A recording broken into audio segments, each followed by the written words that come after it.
Sean, in my experience, there's two kinds of Republican communications strategies. One is to say the press is biased against us. They'll always be. We're going to make a virtue of that by criticizing them, attacking them, being publicly hostile to them.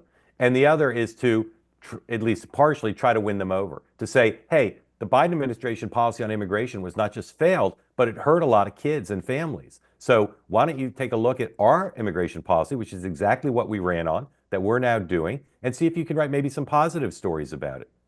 Which should the Trump administration do, and which will they do?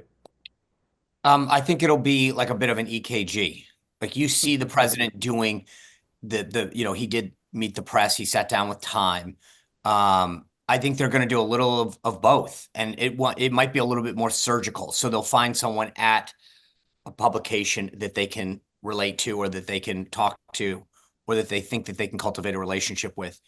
And then they'll do a bunch of the podcasts, the long forms. I mean, obviously tonight he's doing Hannity. So I don't think it's going to be a one or another strategy. He might Yeah, do.